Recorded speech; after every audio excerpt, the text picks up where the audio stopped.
Good morning, everybody, and welcome to the 107th PGA Championship at Quail Hollow Club. We're pleased to start things off in the interview room with Jordan Spieth. Jordan, welcome to your 13th PGA Championship. How are you feeling about your game coming into this week? I think I've been trending really well. I had had an off approach week last week, which has actually been something that's been, I think, trending nicely for me.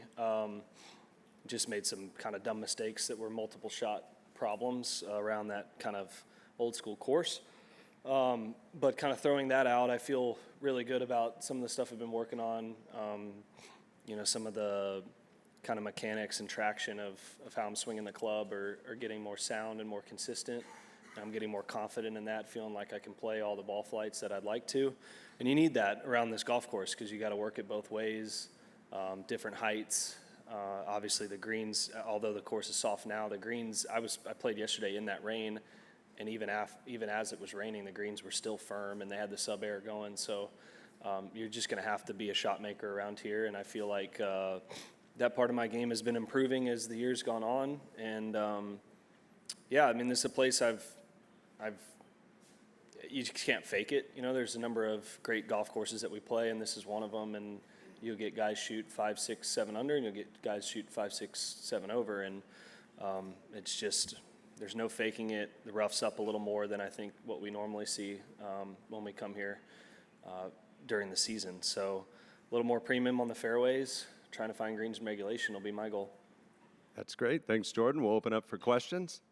Starting right here with Jim. Since the Masters, have you found yourself thinking more about the Grand Slam than you might have in previous years? I don't think so. It's been more. I've been surprised at. There's been a number of years I've come to the PGA and no one's really even asked me about it. And there's been some years where it was, a storyline, I guess. It's funny. I think if Rory didn't, then it wouldn't have been a storyline for me here necessarily. It's always a storyline if I work my way in, but at least ahead of time, I've just felt like I've been asked about it more than other years, including years where I've come in. I want to say 22. I came in after winning and then finishing second back to back, which I would have thought would be a time where that would have been one. So I've kind of been surprised by the dynamic a little bit. But it's always circled on the calendar for me. It's I guess if I could only win one tournament the rest of my life, I'd pick this one for that reason. And obviously watching Rory win after giving it a try for a number of years was inspiring. You could tell it was a harder win than most of the time. He makes it look a lot easier. And so that obviously was on the forefront of his mind. And so something like that has not been done by many people, and there's a reason why. And but I'd love to throw my hat in the ring and give it a chance come the weekend this week. Go next to Doug on 8, followed by Gary on 6. When you came to a PGA and people weren't talking about the Grand Slam, did you find that insulting? Not really, no.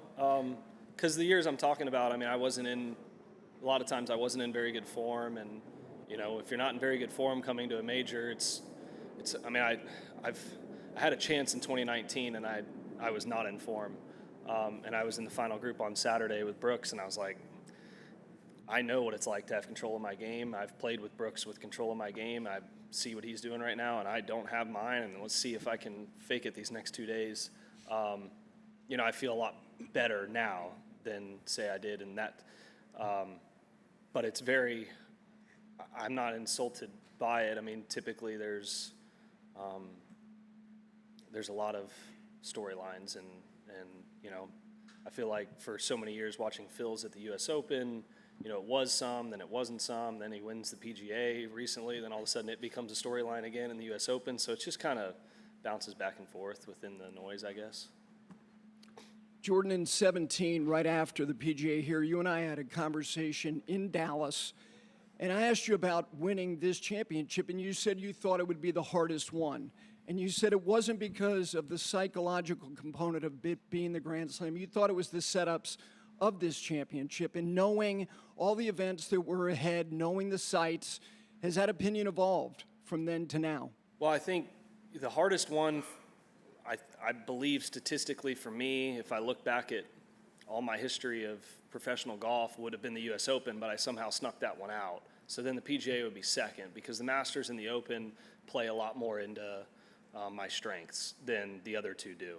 So I think that's why I was saying that, because I'd already won the U.S. Open because I snuck it out on a course that's not a normal U.S. Open golf course.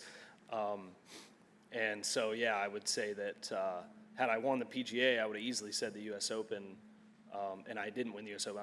I would have reversed that. But having been the case, I think I'm in a position now, just because I have faster ball speed than I did, back then by a significant amount. It was really just kind of the driving statistic that you need at U.S. Opens and PGAs that would have, I think, held me back. So there was just going to be certain courses that, like Whistling Straits, that you could maybe get away with it, and I had a good shot there. But some of these big American golf courses with thick rough, which are typically these more PGAs are played on those than even U.S. Opens, I would have expected to be more of a challenge than the other couple majors. So I think that's nowadays. I think I'm actually maybe have because of my driver becoming a weapon more than it used to be. That leaves me in a position where I feel a little more comfortable on these courses. So having said that, you got to go out and execute. But a familiar golf course is nice. I don't feel like I have to learn where all the pins are and where the misses are and stuff. You could ask me a whole location on any green around this place right now, and I could tell you how I'm going to play the hole and where I'm going to try to hit it. So it's nice to be at a familiar place this week, and I think that's an advantage a little bit. And then the fact that it's this big slopey Bermuda, I grew up on that. So it's a good opportunity this week for sure. Next, we'll go to Mike 7, followed by 10, and then 13. Hey, Jordan. In Austin at the UT Golf Club, which you're very familiar with, I know there's a trophy and display case that's right there in the clubhouse. Just explain the significance of that memento to you and kind of what that means to your legacy as a Texas Longhorn. It's very cool. I mean, I loved going out there. I spent not long enough, but a lot of days going out and working on my game out there. They have a really cool, majors trophy in the team facility as well.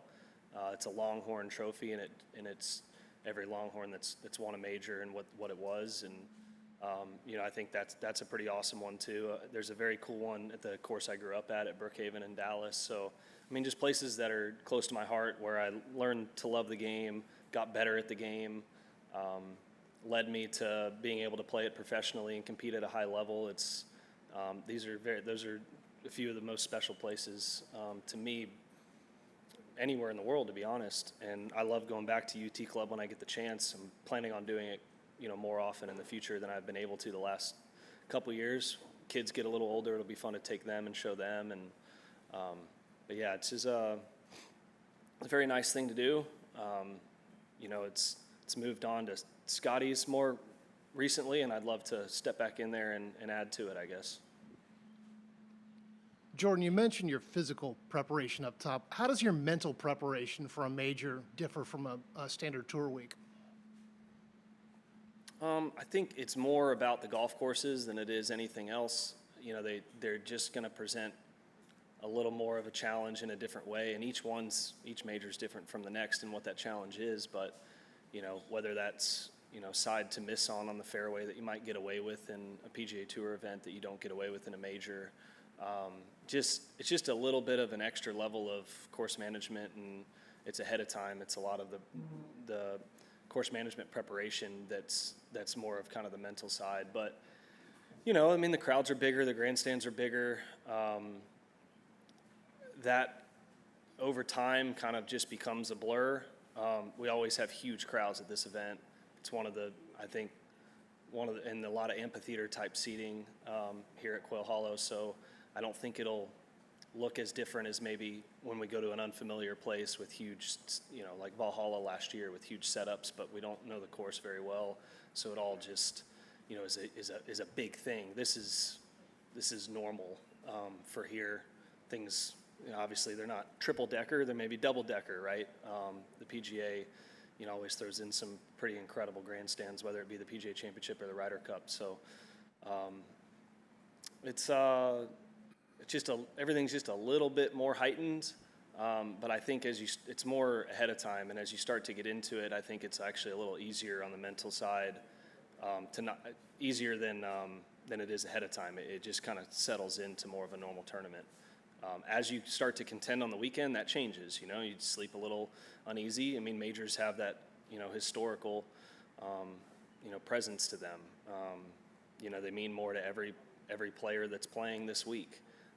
We'll tell you if they were going to win one of 4 tournaments, they'd probably pick one of the 4 majors. So that settles in, as you work your way into contention, and then that becomes a little bit of a different animal, just sleeping a little more uneasy and anticipation. And I think it's all the off the course stuff that's harder to handle mentally than on the course. Bob? In the aftermath of the wrist surgery, are you now able to swing the club the way that you want to or had wanted to? And has there been any lingering effects to this point still after in the recovery? Less and less as the year has gone on, which is great. It's hard to tell if it was preventing anything that that I could or couldn't do. So I'm not going to say that it's everything, but just the ease of not worrying about it dislocating, I guess, or subluxing, I think is the term for this specific, is really nice. I mean, I'm just off the course. I'm able to pick my kids up and throw them around, and my wrist doesn't dislocate. You can imagine that's a good feeling. So when you're golfing, I haven't really been thinking about it over the last couple months. I wake up in the morning, I'm very aware that I had surgery. My left hand feels twice the size of my right for about a half hour every morning. And they say that stops about a year post-op. And it's getting, some days are better than others. I haven't exactly given it a lot of rest in the last few months. And I'm sure that'll help once we hit the off season. But so it's still there, very much so. I'm still aware, but I'm not worried about the same thing happening anymore, thanks to the doctors that I've had and the rehab process that I went through.